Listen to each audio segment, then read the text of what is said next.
Well, here's the one I told you is probably one of the closest birds I have to the standard.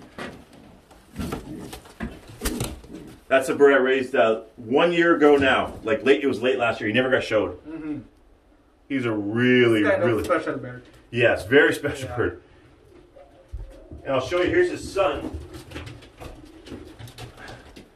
What I'll do is I'll throw some up in here instead. It's easier to do. This is his son. Just a baby. Yeah. Look at that. Just a baby. Really nice neck and head. Yes. He's got that real sweet round expression in the neck and head area. Yeah, really sweet. Got legs are a little longer, but I'm gonna cross him. You know, to cross you use that prancy kind of look.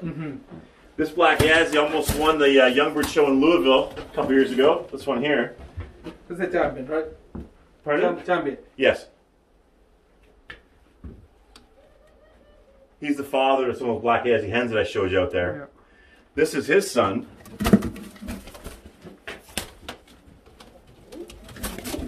That's his son from last year. So this one and that the big opal Yazzie I had up there first. Yeah. They're brothers. That's the father to the big opal Yazzie. That's what I like about the blacks and the opals. I can crisscross them. So both of those have opal breeding in them. Here. Yeah. Okay. And then I put the opals there sometimes. But this is where all my black Yazzies. This is where they'll get bred. So I have I have 12 nests. I probably use eight of them. Yeah. And now it's only for cockbirds, right? Correct. Yeah. Yep. Just cockbirds in here. Here's a really here's a great black Yazzie cock. So there's that opal down there. See how he always stands? Yes. Always in show quality. It's called like a fake white flame. That's what I call it. If you put two Yazzies together and raise white flights, get rid of it.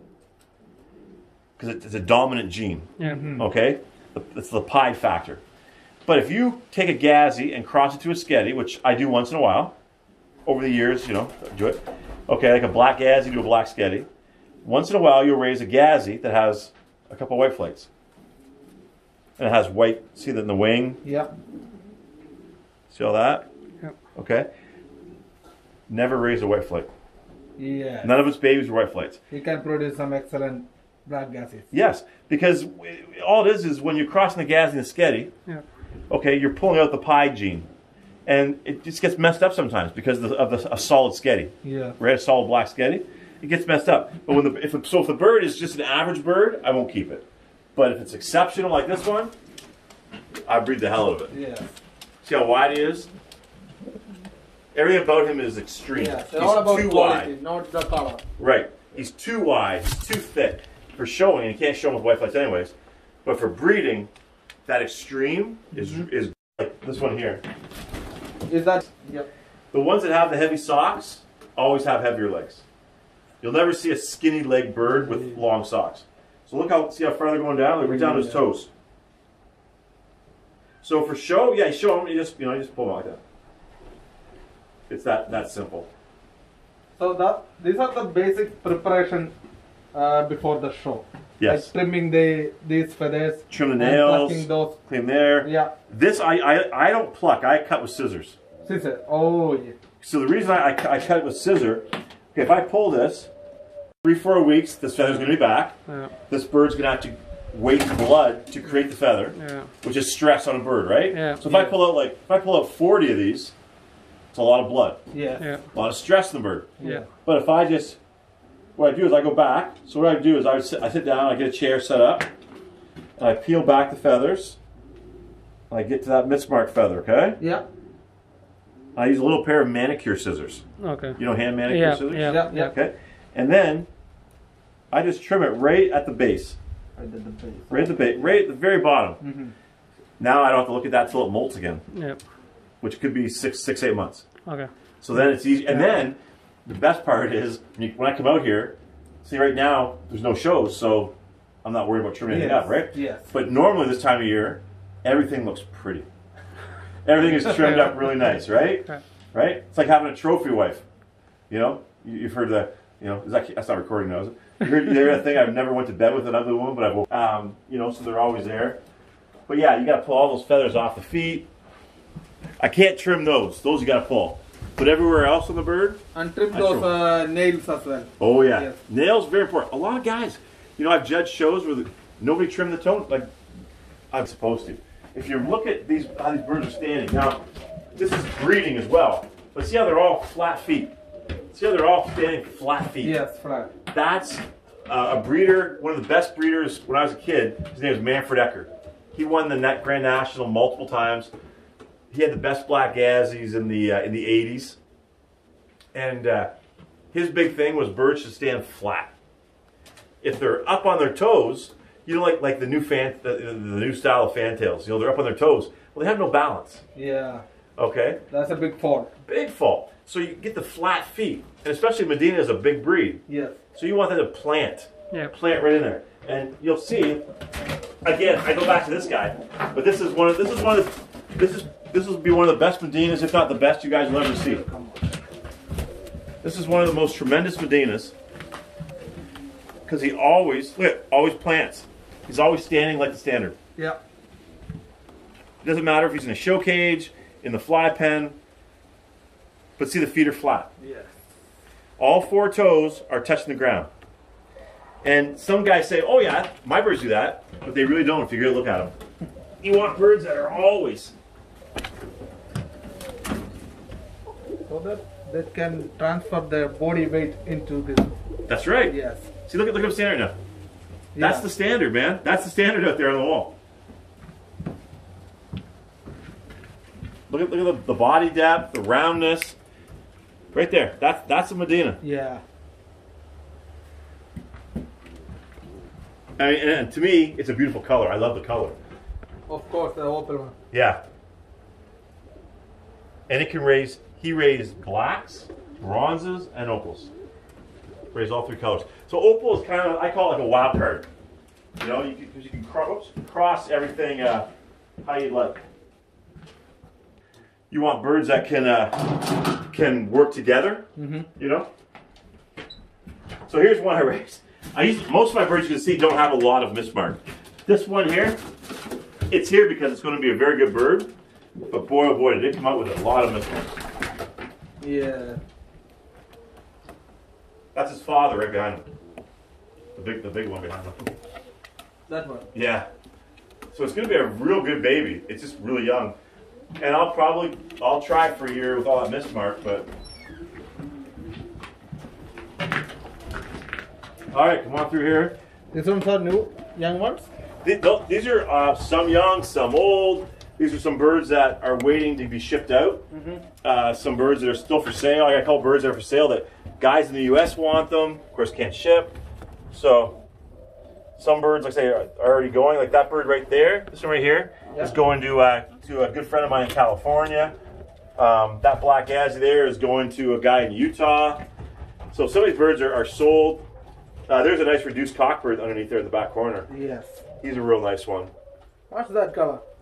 On the right, Yeah. that's a bronze indigo. Bronze indigo. Yeah, tremendous pigeon. Yes. Really nice. I'm not crazy about I'm not really crazy about that particular color, but the pigeon is really good. Yeah. Is that a hen or The sketty is a cockbird, and the Gazzy is a hen. what color will you get a baby from that one? Bronze opals. Okay. Yeah, there's a young cockbird I raised this year. He's a pretty color too. Here's a nice one here. This is a young bird here. It's not gonna. He's gonna go, and guys are wanting this bird. I just can't ship anything out yet. That's just a baby. That's just this year's baby. Wow. Really round and curvy. Which are the parents for this one? Parents for that one are a black Gazzy and that big opal Gazzy you saw in there. Oh, all right. Yeah. Yeah. And what is the name of this color? That's a bronze opal. Bronze opal, right? Bronze opal, yeah. A really nice bronze. I got 2 pair left mated in here. Here's one of my favorites. Oh. I raised this one last year. I'll put it up on the roost behind you. I'll put it behind you. That's a black opal. Isn't that a pretty color? And the bird is just, I love the legs and everything on it. Beautiful look to it. Real beauty, eh? Yeah. Yeah, I think it's. I showed you a young one. I said it was real young. I said it's gonna be a special one out of the show cage. It's that color. Yeah. It'll molt in exactly Yes. that color when it's done. Yeah, isn't that? It's a sweet color, isn't it? Now I'll show you his sister is another opal. His sister was 4th best Gazzy at the National Young Bird Show last year in Kentucky. She's a bronze opal.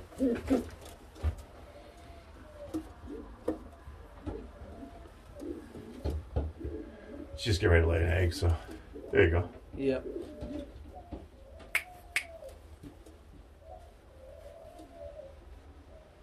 That's as beautiful color bronze as you can get. Okay. That's the right color bronze.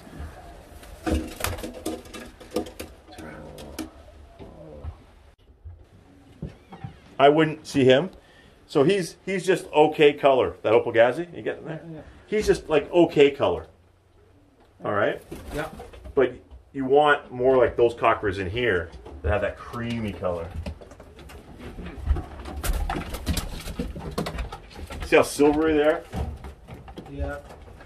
That's the color that I like for reduced.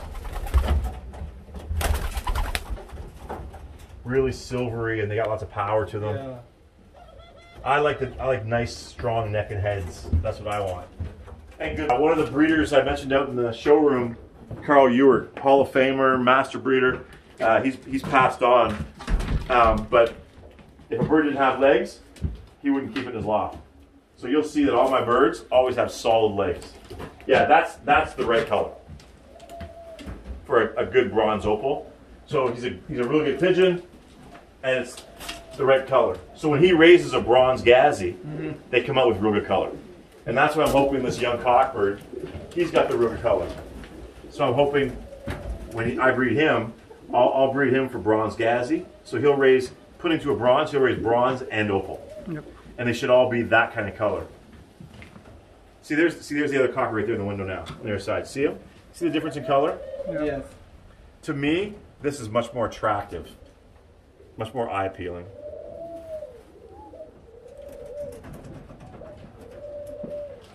But opal is can be unpredictable. Definitely can be unpredictable. Grandfather, father, son. Yeah. Yeah. It's kind of neat, you know, when it gives you a little more satisfaction knowing Which you bird? did this. Yeah. Yes. You know what I mean? It wasn't like, okay, I went and spent money and bought this. I mean, you gotta, at some point, everybody's got to start somewhere. But it's nice when you get it going to breathe them together. Yeah, that's what I was talking about. That'll look like that silvery one in the back. Yeah. The same kind of thing. Silvery. Yeah, it'll molt in. It'll molt in real silvery. It just dropped a couple little feathers. You can see a couple of little feathers in there. See how much lighter it is right there? Yeah. So it'll come in really nice and silvery color. Yeah. It'll be very, very appealing color. Yeah, your camera's picking up the nicer color. Yes. So when it's done, it'll be that nice silver color. It'll look like a reduced, but in Gazzy. It'll be very similar. Like these two birds will be very similar color when they're done molting. One Gazzy, one Sketty. But they'll be very, very similar color. They'll both be very silver. Can you explain the color of this one? This one is also That's a reduced bronze. reduced bronze. So it's a bronze Sketty with reduced factor.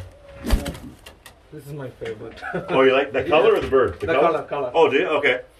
Yeah, they're nice. They're sweet. Yeah, this is the other hen here. That's the old one.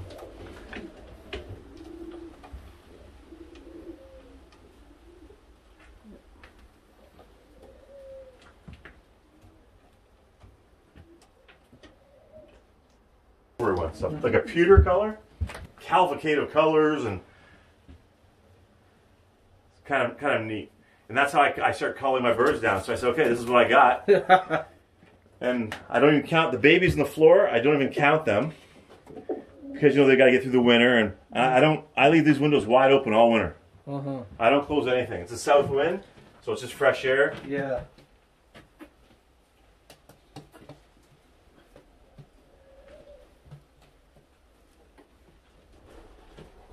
This kind of loft we need.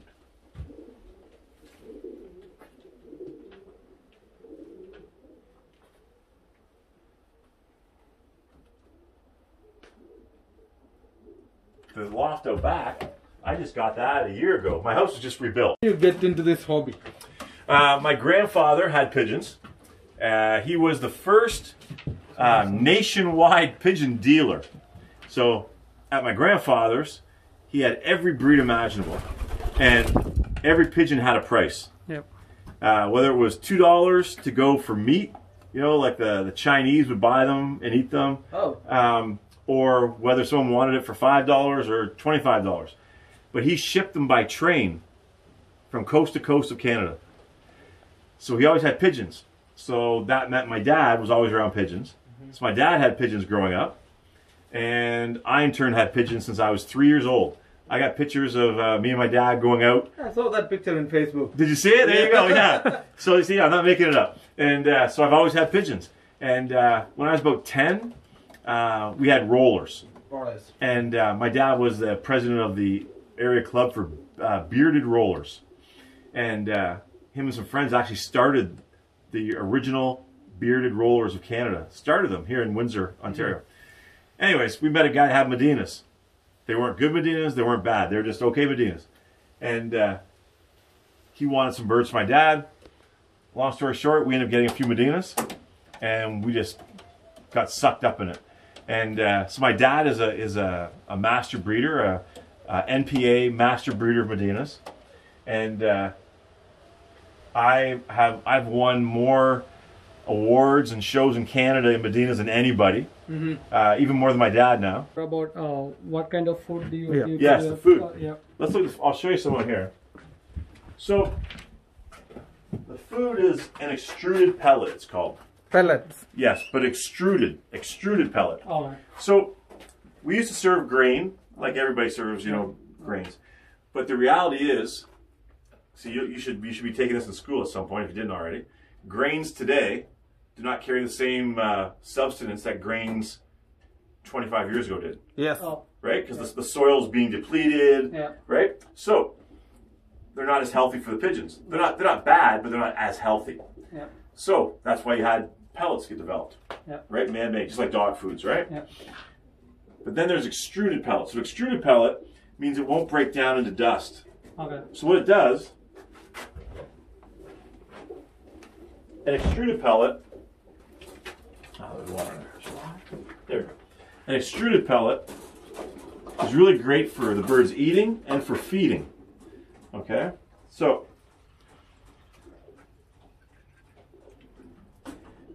birds that get fed pellets normally have very wet droppings. Yeah. Yeah. Right? They come out really, you know. So, these pellets, picture this when it goes in the crop, okay? Look, watch the pellet. See, a regular pellet would already be dissolving and breaking down into dust and powder. Yes. Okay, what these do is they swell up. Yep. So it's great for the babies when they're being fed. Yep. Okay, and it means by the time the pigeon, like the adult pigeons process it, they process it like a grain. Oh, really? Yeah, so you get a tighter dropping. You don't get wet mess everywhere. So we went with that. But then in this, we also had salbac, one of those things, added into the pellet. Yeah. So there's always a small dose treating for salmonella. Yeah. Okay. They're eating that. And then there was one other ingredient. Isn't that terrible? Yeah. But it's got all your extra vitamins. You know, got vitamin A, D, E added in there, selenium, sodium, like everything is added in there. Yes. So they actually gave my dad a really nice presentation, a nice plaque, because he came up with a design for this food. And it's the #1 pigeon pellet right now in Canada. How much it will cost? $25 to $30 a bag. Are that big bag? Yeah, 50-pound bag, 50-pound bag. So it's a little more expensive than cheap grains. Yes. But you actually serve less. Okay. Okay, so that's the key, because when you give a mix of grain, like anything, the birds pick and eat what they want to eat. Yeah. So there's no guarantee that your birds are getting a healthy diet, right? You put it's like going to a buffet, right? You're going to eat what you want to eat, right? But if your mom puts meat and potatoes in front of you, only potatoes. Yeah. That's it, right? So, you know, this way the birds don't have any choices. Yeah. And, you know, feeders, like the racing homers, they pick through the feed worse than anybody. So now they just have the pellet. So they clean the tray, That's it. So I know what they're getting. So then if we're on any kind of probiotics or medicines, any kind of treatments, the feed doesn't change things. I don't have to worry about maybe a bird eating too much corn or too much milo or too many peas, that kind of thing. Yeah. So because guys will say, well, I just don't feed them any more grain until they clean up what they got. Well, that's fine, but what if they're just eating the garbage in the bag of grain? Because most of the companies, they sell those big bags of the mixed grains. Yeah. There's some stuff in there that's just filler. That's how they make their money. So the pellet, you pay a little bit more, but they eat less. They don't just clean out the sweet stuff. So that's pretty much it for the feed, guys. Yeah. And is there any additional supplements beside of this food? Always just keep a good, healthy grit. Grit. Grit, very important, especially with pellets. You have to have the grit. And then this is my schedule. I do right here. Been doing this for years. So that's the week schedule. Euro drops. It's just a racing pigeon drop for general health. Nutra drops. I don't know if you're familiar with Nutra drops. It's like kind of like Red Cell. You give it. It's a high vitamin supplement right into the water. And then I do apple cider vinegar. What does the apple cider vinegar do to the birds? Apple cider vinegar keeps their pH level right, because if the pH gets imbalanced, that's when your birds start allowing disease. So it fights off. It keeps the acidity level high. Okay. Not too high, but so it can fight off like salmonella, coccidiosis. All right. So the apple cider vinegar, they only get that once a week. And they get fresh water 2 or 3 times a week. And I rotate through. Okay. Always fresh water, clean food, and fresh air. Like I say, I mentioned to Akia, we don't close up any of these lofts. They're wide open all winter. And the lights never go off. Lights are on 24/7. Every day of the year. Never shut anything off. I haven't shut my lights off in 25 years. Guys say, oh, you have to shut the lights off. You don't have to shut the lights off. The birds know when it's nighttime. They can still see outside. Like their instincts dictate. And when the sun goes down, the birds get very quiet.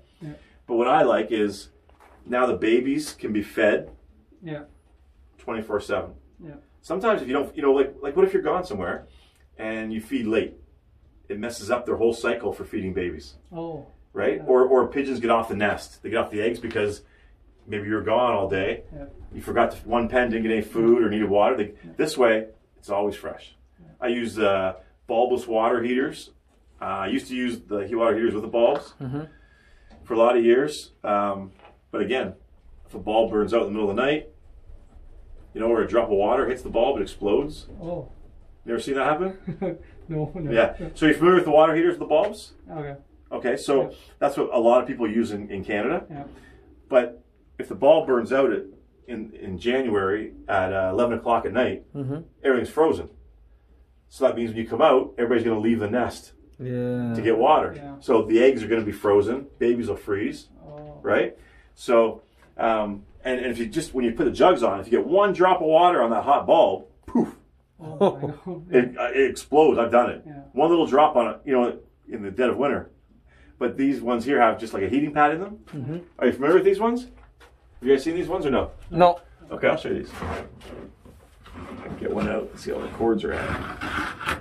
Okay, so basically it's like that. So inside is just a heating pad idea.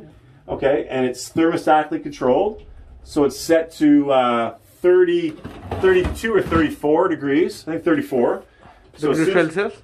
Pardon? Degrees Celsius or? Yeah, Fahrenheit. Fahrenheit. Oh. Fahrenheit. Okay. So the minute it gets below 34, it goes on. So the water never gets heated. Because again, if you use a bulb, if you get a mild day, that water gets really warm. And warm water is not healthy for the birds, right? So that just keeps it nothing freezes. Nothing can go wrong. Thermostatically controlled.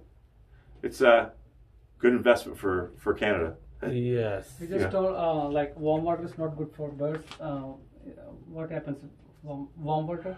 Warm water, like I'm not talking like warm room temperature. I'm talking like if it's heated. Okay. Because if it's sitting on a water heater, because say on January 1st it was 10 below zero, Okay. and then the next day, so you say you leave for a weekend, going with your buddy, okay. That day you get a warm day. Yeah. So that bulb is going to heat that water up. You're going to get like like algae in the water very quick. Yeah. Oh, And that's just poison for the birds. It won't kill them, but they can get sick. So this way, you know that the water is always that 30-40 degree area, which is much safer and healthier for the birds. Yeah. Oh. Yeah. What are the common diseases we can find in pigeons here? The biggest problem right now, I'd say, is different forms of salmonella or paratyphoid. Okay. That would be the biggest thing. And that gets more introduced from people that keep getting birds from different people. yeah. To keep things more like, again, where it's your family of birds, then yeah, you can bring a bird in, you can quarantine it, keep it in a separate cage or a pen for a week, 2 weeks. But generally, it's because guys go to these sales, these pigeon sales, and they just buy birds and different breeds, and then they don't quarantine them. Yeah. They just throw them in their loft. And that's kind of like what we're going through right now with coronavirus.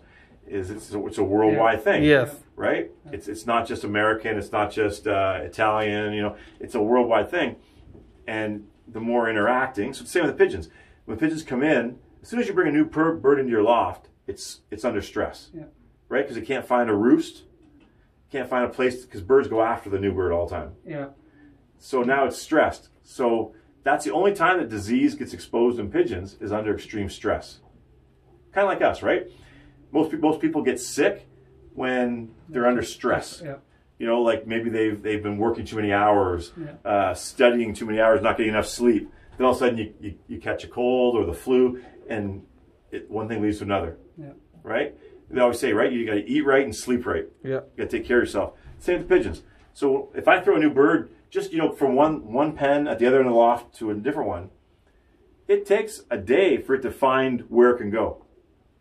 Like it's got, because every roost is sort of taken. Mm-hmm. Birds own different spots, Yeah. and that's when guys will say, "Oh, Modenas are mean." They're no different. Yeah. You saw how quiet they were when we put them all on the roofs, Yeah. right? Yeah. But when you first got here, because new people, Yeah. oh, birds are a little more skittish, a little aggressive. Something's different. Yeah. I can walk through, birds won't even move. Yeah. Someone comes here, it's not here, often. Yeah, they start flying around, what's going on. They're not stupid. Yeah. Right? So, yeah, that's about it. This is the feeder pen. This is where I send for the foster parents. Fosters, yeah. Yep. So, I fly this side. This side, they get to fly.